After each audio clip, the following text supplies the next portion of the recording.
"Do you think I'm worth saving?" the shaking gunslinger asked the Lakota woman. The sun was low in the sky when the tired gunslinger reached the wide-open plains. The light turned the grass into soft waves of gold, moving gently with the wind.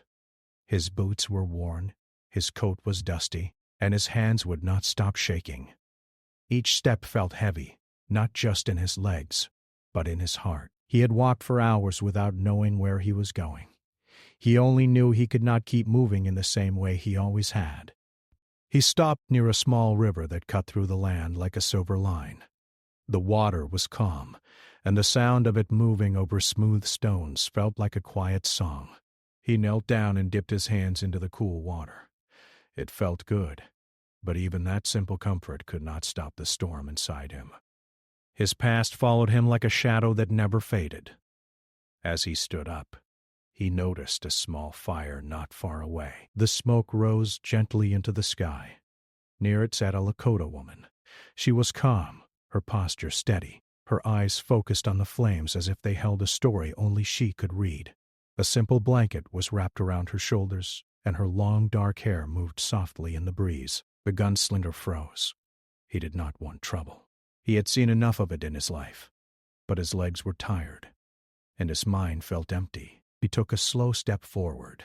The grass made a soft sound under his boots. The woman looked up. Her eyes met his. There was no fear in them, only quiet awareness. She studied his shaking hands, the way his shoulders sagged, and the tired look on his face. "You look like you've been walking for a long time," she said in a gentle voice. He nodded. Words felt hard to find. "Feels like I've been walking my whole life," he finally replied. She did not laugh or question him. Instead, she reached for a small cup near the fire and filled it with water from a nearby pot. She held it out to him. "Sit," she said softly. "Drink." He hesitated. Trust had never been easy for him, but something in her calm presence made it feel safe. He sat down on the flat stone near the fire and took the cup. The water was warm but comforting. He drank slowly, feeling it move through him like a small piece of peace. They sat in silence for a moment.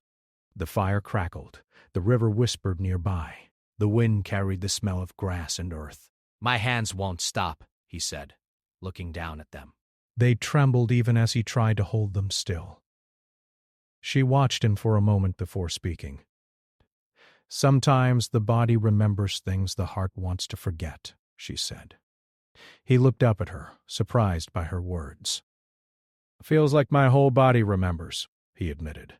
She poked the fire gently with a stick, making the flames rise and fall. "Then maybe it is time to let some of it go," she said. He sighed. "I don't know how." She turned to face him fully. "You don't have to know today. You only have to sit and breathe." So they sat together as the sky slowly changed color. The gold turned to soft orange, then to deep blue.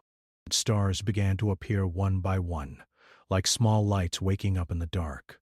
After a while, he spoke again. "People look at me and see only what I've done. They don't see what I wish I could be." The woman listened carefully. "What do you wish you could be?" she asked. He thought about it. The question felt simple, but the answer was not. "Someone who doesn't run," he said. "Someone who doesn't feel empty all the time." She nodded slowly. "Running can keep you alive," she said, "but staying can help you live." Her words stayed with him. He stared into the fire, watching the flames move and dance. For the first time in a long while, his thoughts were not racing. They were slow, like the river beside them. She stood up and walked a few steps away, returning with a small bundle of food. She handed him a piece of bread and some dried fruit. He took it, surprised again by her kindness. "You don't even know me," he said. She smiled gently. "I know you are here," she replied. "Sometimes that is enough." He ate slowly, feeling the warmth of the fire and the simple comfort of a meal. His hands still shook, but not as much as before. "My name doesn't matter," he said after a moment. "I've had too many of them." She nodded. "Names can change," she said. But the person inside does not have to stay the same. The night grew deeper. The stars filled the sky, and the moon cast a soft light over the plains. The gunslinger felt small under the wide sky, but not in a bad way. For once it felt peaceful to be just one person in a big world. He looked at the Lakota woman. "Why are you here?" he asked. She glanced at the land around them. "This is where I feel close to who I am," she said. "The land listens. It does not judge." He let her words sink in. He had spent so much of his life feeling judged even by himself. The idea of a place that simply listened felt strange and comforting. "I don't think I deserve this," he said quietly, gesturing to the fire, the food, the calm. She met his eyes. "Deserve is a heavy word," she said. "Sometimes you don't need to deserve something to accept it. You only need to be willing." He swallowed. The lump in his throat made it hard to speak. "Do you think I'm worth saving?" he finally asked, his voice barely louder than the wind. She did not answer right away. She looked at the stars, then at the river, then back at him. "I think every person is worth the chance to choose again," she said. Her words hit him deeper than he expected. He felt something inside him shift, like a door opening just a little. They sat together for a long time after that. No more questions, no more heavy words. Just the sound of the fire, the river, and the wind moving through the grass. As the night grew colder, she offered him a blanket. He wrapped it around himself, feeling warmth he had not felt in a long time. "I don't know where I'll go tomorrow," he said. She smiled softly. "Tomorrow will show you," she replied. He leaned back against a rock, looking up at the stars. His eyes grew heavy. The day's walk and the quiet night finally caught up to him. Before he drifted off, he felt something new in his chest. It was not strong yet, but it was there.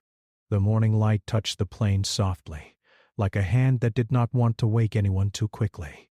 The sky was pale blue, and thin clouds moved slowly across it.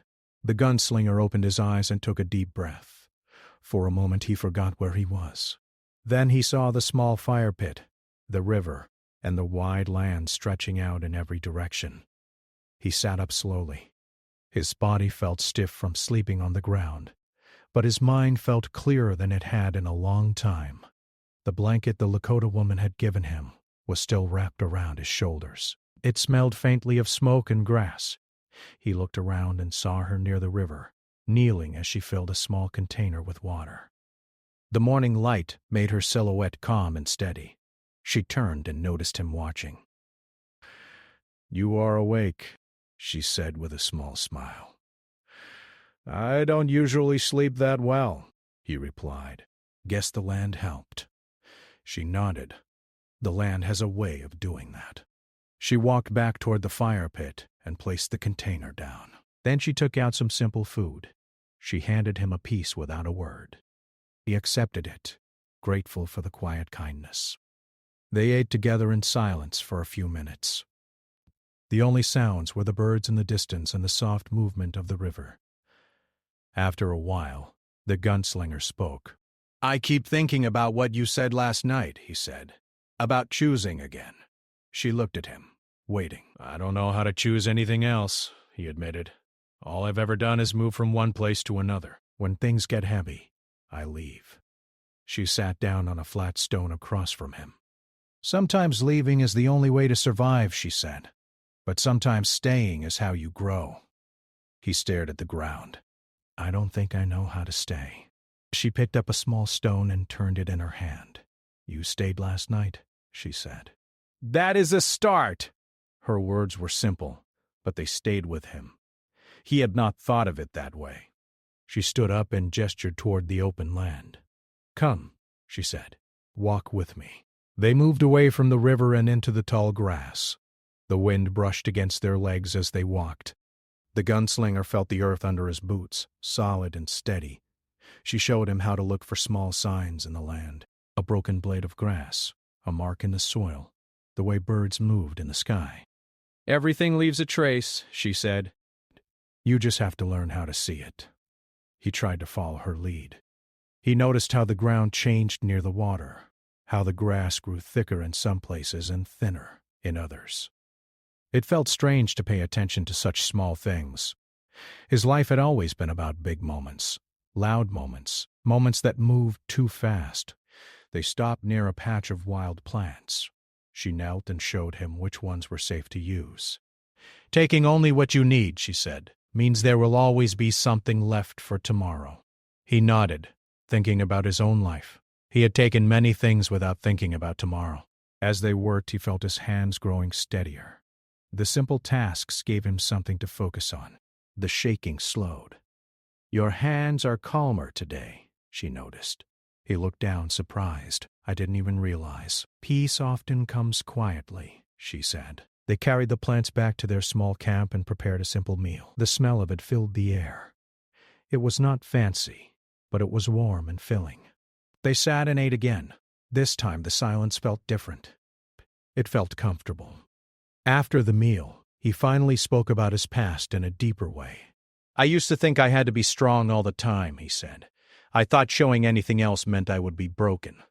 She listened closely. "But the more I tried to be that way, the more empty I felt," he continued. "Like I was carrying a heavy load that never got lighter." She nodded. "Strength is not only about carrying weight," she said. "Sometimes it is about setting it down." He let out a slow breath. "I don't know how to set it down." She looked at the open land again. "You start by not picking it up every day." They spent the afternoon fixing small things around the camp. He helped gather wood. She showed him how to stack it so it would not fall. Every small task felt like a lesson, even if she did not say it out loud. As the sun began to lower in the sky, they sat near the river again.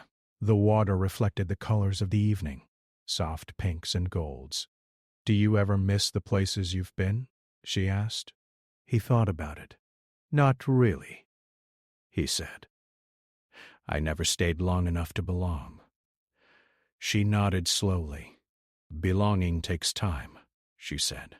"And patience." He looked at her. "Do you belong here?" She smiled gently.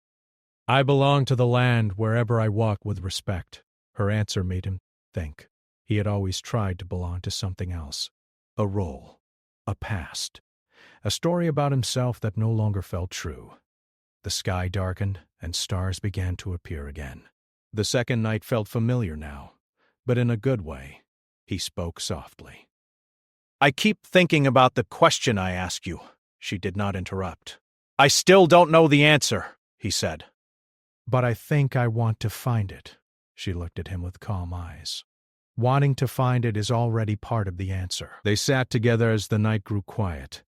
The wind moved through the grass, and the fire crackled softly.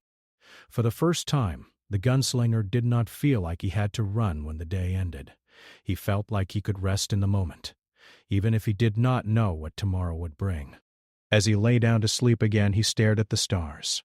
They looked the same as they always had, but he felt different under them, lighter.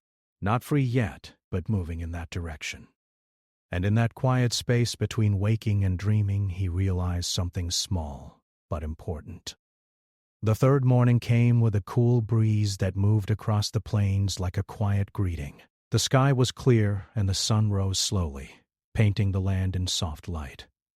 The gunslinger woke before the Lakota woman this time. He sat up and listened to the world around him. Birds called to each other in the distance. The river kept its steady song. The grass whispered as the wind passed through it. For the first time in a long while, he did not feel rushed. He stood and stretched, feeling the ground firm under his boots. His hands still shook a little, but not like before. The shaking now felt like a memory instead of a rule. He walked toward the river and washed his face. The cold water made him breathe in sharply, but it also made him feel awake and alive. When he returned, the Lakota woman was already sitting by the fire pit, adding small pieces of wood to start a flame. "You are learning the rhythm of this place," she said. He smiled slightly. "Feels like the place is teaching me." They prepared a simple meal together, moving in quiet harmony. There was no need for many words. They had learned how to share the space without filling it with noise. After they ate, she stood and pointed toward a line of low hills in the distance. "There is a path there," she said. "It is not marked, but people have walked it for many seasons." He looked at the hills. "Where does it go?" She shrugged gently. "To different places, depending on who walks it." The idea stayed with him as they began to walk. The land changed slowly as they moved forward. The grass grew shorter, and the ground became firmer. Small stones appeared under their feet. The air felt cooler near the hills, and the wind carried a different smell, like earth and leaves. They walked side by side, their steps steady. "Why are you showing me this?" he asked after a while. She did not answer right away. Then she said, "Because everyone needs to see more than one view of the world." They reached a small rise and stopped. From there, they could see the plains behind them, and a stretch of land ahead that looked new and unknown. The gunslinger felt a strange feeling in his chest. It was not fear. It was something closer to wonder. "I've always looked back," he said quietly. "Never forward." She looked at him. "Today, you are looking forward." They sat on a rock and rested. The sun was higher now, warming their faces. He took a deep breath. "There is something I haven't told you," he said. She turned to face him, giving him her full attention. "I used to think I was only what I had done," he continued. "Every mistake, every wrong turn. I carried them like they were my name." She listened without breaking eye contact. "But these last days," he said, "I feel like I might be more than that. I don't know who that person is yet." She nodded slowly. "You don't have to know right away," she said. "You only have to keep walking." They stayed there for a while, then made their way back toward the camp. As they walked, they saw a group of travelers in the distance. A small wagon, pulled by a tired horse, moved slowly across the land. The people walking beside it looked worn and unsure. The gunslinger stopped. His body tensed, a habit from his old life. The Lakota woman noticed. "Do you want to go another way?" she asked. He thought about it. In the past, he would have turned away without a second thought. He would have kept his distance. But something inside him felt different now.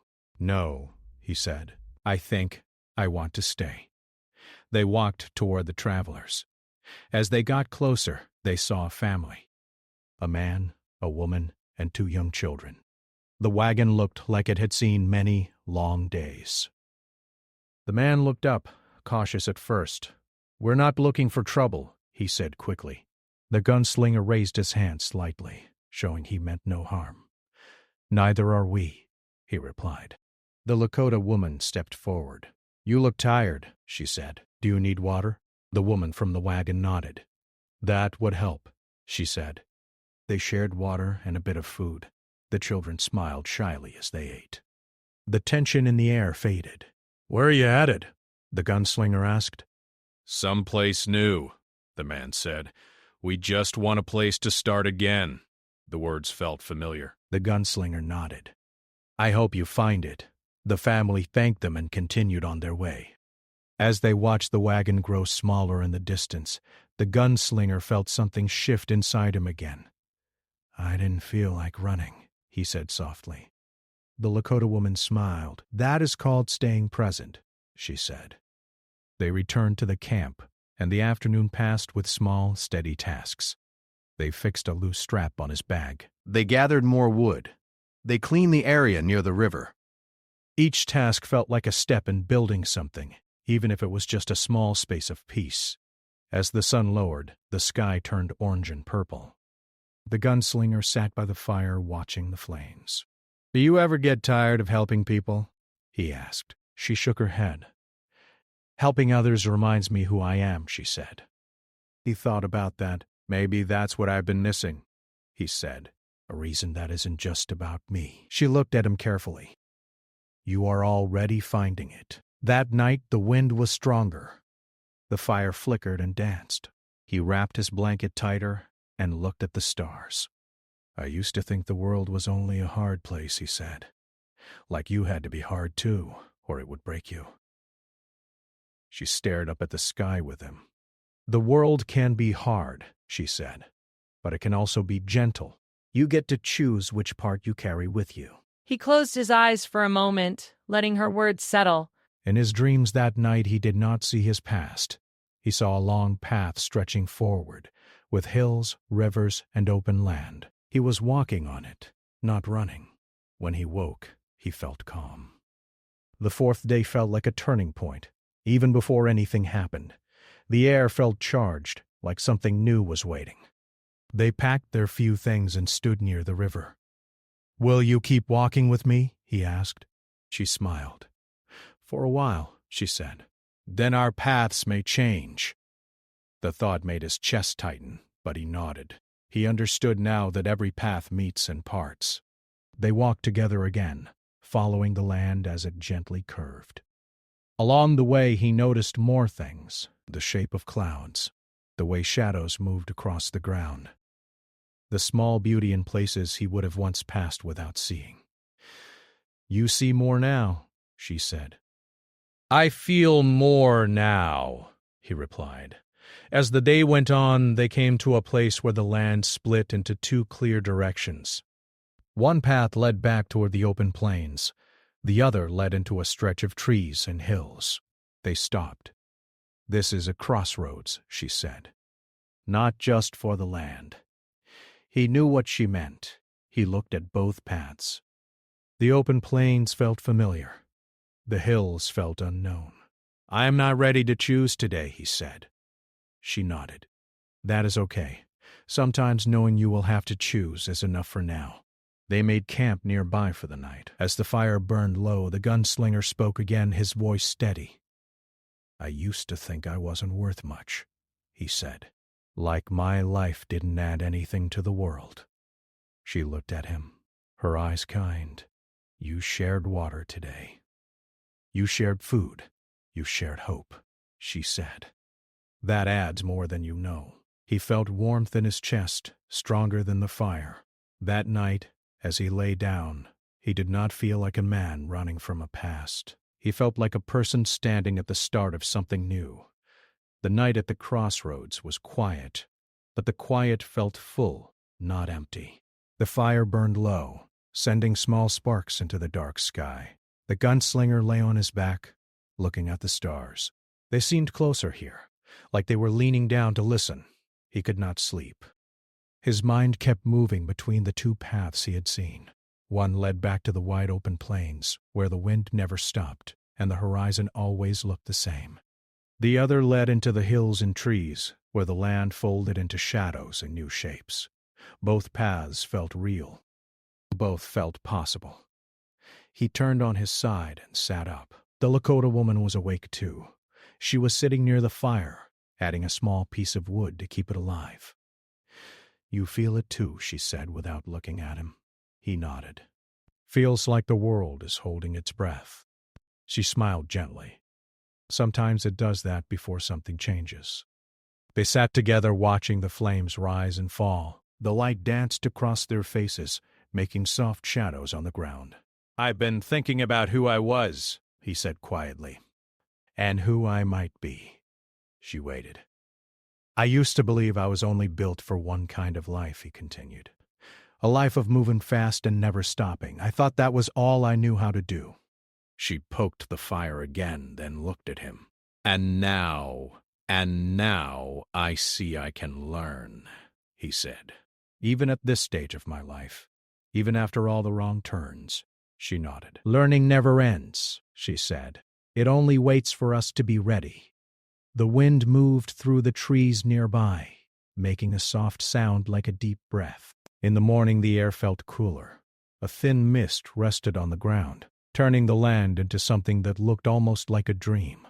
The gunslinger stood and stretched, feeling the chill in his arms and legs. The Lakota woman packed their few things and tied them carefully. "Today we walk into the hills," she said. He looked at the path that led back to the plains, then at the one that disappeared into the trees. His heart beat a little faster. "Let's go," he said. The path into the hills was narrow at first. Branches reached out like quiet hands, brushing against his coat as they passed. The ground rose slowly, and the air smelled of leaves and damp earth. He had never liked places where he could not see far ahead. Wide spaces had always felt safer to him.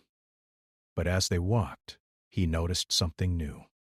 The trees did not feel like they were closing in. They felt like they were standing around him, steady and patient. They stopped near a small stream that flowed between rocks. The water moved faster here than it did on the plains. It sang a brighter song. "This place feels alive," he said. She smiled. It is. "Just like you." They followed the stream upward until they reached a small clearing. Sunlight broke through the branches above, creating patches of light on the ground. It felt warm and quiet at the same time. They sat down to rest. The gunslinger took a deep breath. "I keep thinking about the family we met," he said. "The way they looked at the road ahead."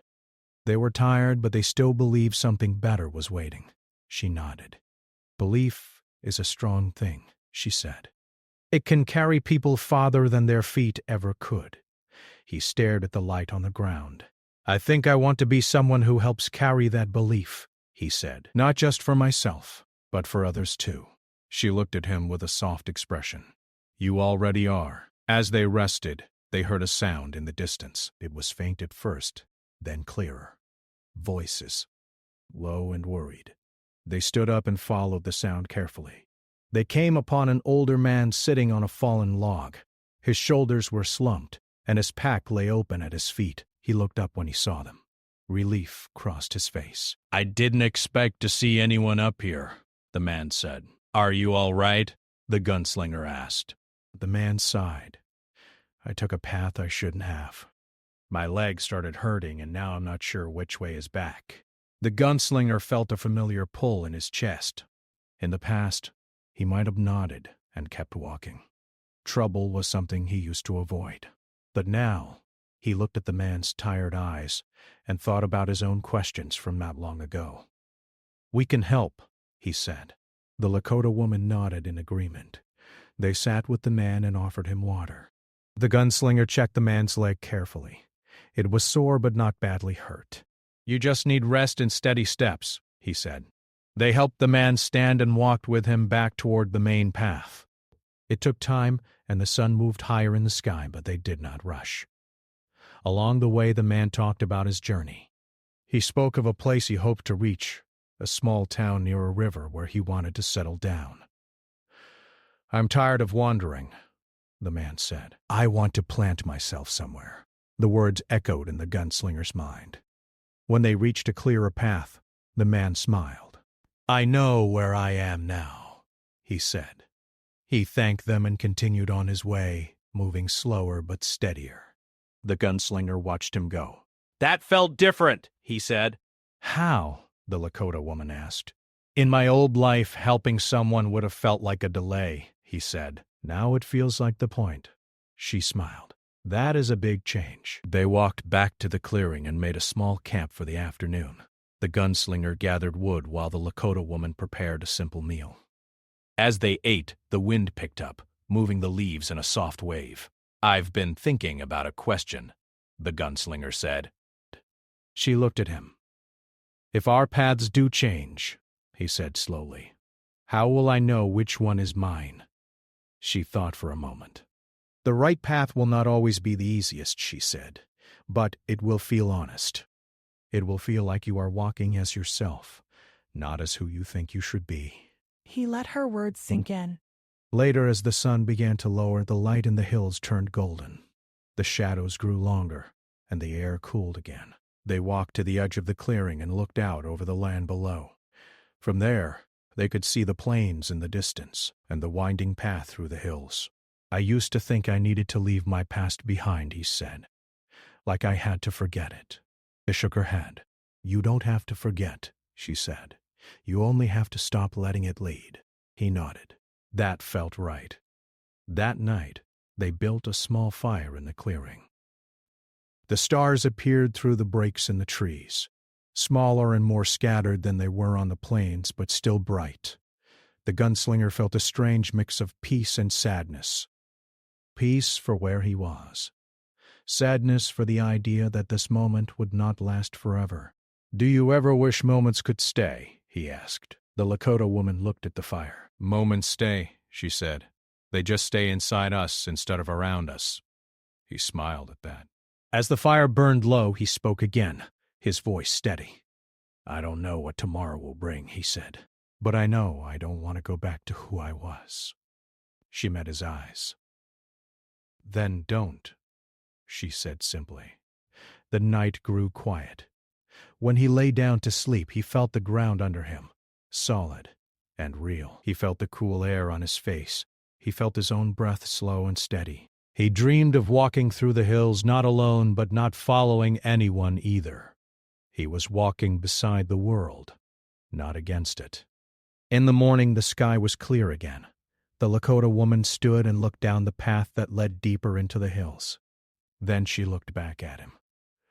"Soon," she said softly, "you will walk this part on your own." His chest tightened, but he nodded. He had known this moment was coming. "I think I'm ready," he said, even though part of him still felt unsure. She stepped closer and placed a small stone in his hand. It was smooth and cool. "Keep this," she said, "not to remember me, to remember who you became here." He closed his fingers around it. They stood there for a long moment, not speaking. The wind moved through the trees, carrying the sound of the land around them. And in that quiet, the gunslinger felt something strong and clear inside him. Not fear, not doubt, but a steady sense that whatever path he chose next, he would walk it with care, with open eyes, and with a heart that was finally learning how to stay. The morning light filtered through the trees like a soft promise. The air was cool and fresh, and small drops of dew clung to the leaves. The gunslinger stood near the edge of the clearing, turning the smooth stone in his hand. It felt steady and real, like a quiet reminder of everything he had learned in the past days. The Lakota woman packed their few things slowly. There was no rush in her movements. Every step felt calm, as if time itself had slowed down to watch. He finally spoke. "So this is where our paths change." She nodded gently. "Yes." He took a deep breath. He had known this moment would come, but knowing and feeling were two different things. His chest felt full, not with fear, but with something closer to respect for what they had shared. "Thank you," he said. The words felt small, but they carried a lot inside them. She smiled. "You did most of the work yourself," she replied. "I only walked beside you for a while." They stood in silence, listening to the sounds of the hills. Birds moved through the branches. The wind brushed the tops of the trees. Somewhere in the distance, water flowed over rocks. She pointed down a narrow path that led deeper into the hills. "This path will take you toward a small settlement near the river," she said. "People there help travelers. You might find a place to rest, or even a place to stay." He looked at the path. It felt different now. It did not look like an escape. It looked like a beginning. "And you?" he asked. She gestured toward another trail that curved back toward the open land. "I will walk with the land," she said, "as I always do." He nodded. That answer felt right. They shared one last quiet moment.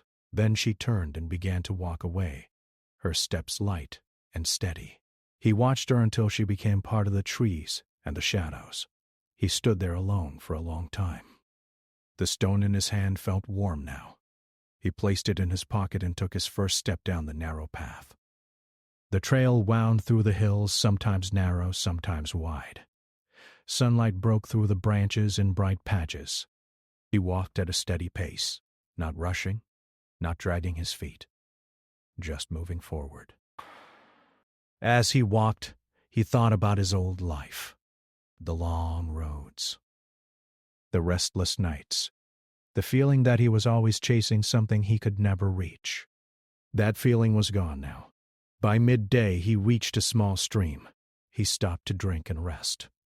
The water was cool and clear.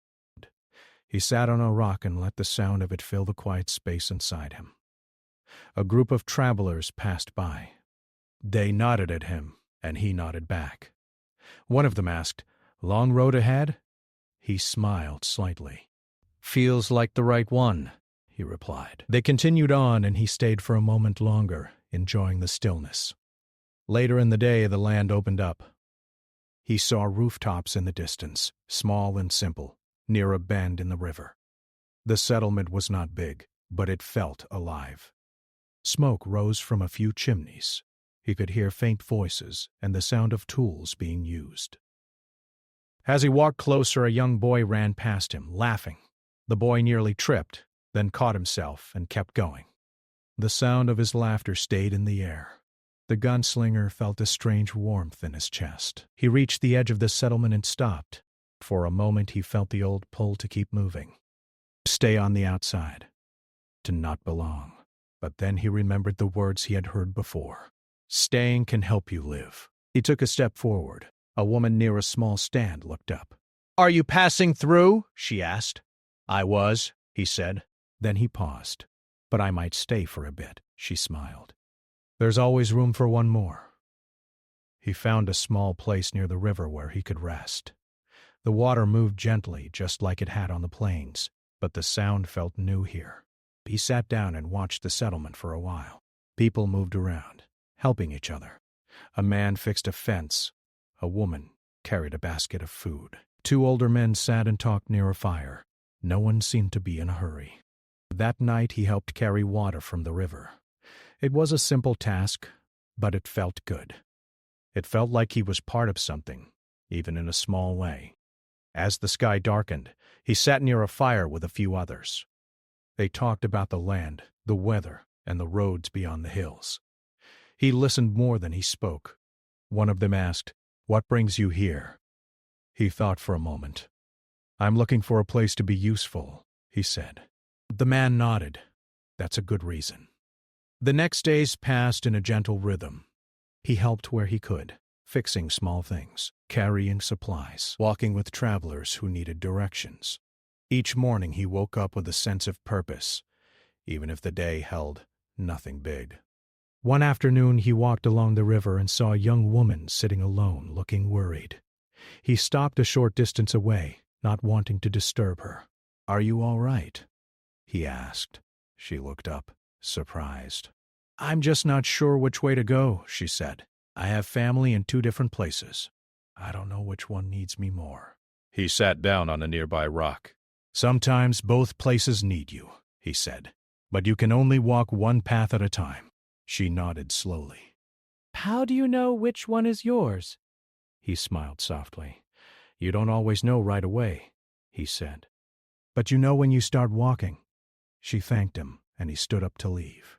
As he walked away, he felt the stone in his pocket and thought about the hills, the crossroads, and the quiet woman who had walked beside him for a while. Weeks passed. The settlement began to feel familiar. The faces, the paths, the sound of the river at night. He was no longer just a traveler. He was someone people greeted by name, even if his name still felt new to him. One evening, as the sun set and painted the sky in soft colors, he stood near the water and looked out over the land. He thought about the question he had once asked. "Do you think I'm worth saving?" He smiled to himself. He had learned that saving was not something someone else did for you. It was something you chose every day in small ways. By staying, by helping, by walking forward instead of running away. That night he placed the stone by the river, letting the water touch it gently. It felt like a quiet thank you to the path he had walked and the person he had become. He turned back toward the settlement, where light and voices waited. The road ahead was still long, but now it felt like a road he was ready to walk. Not alone, not afraid.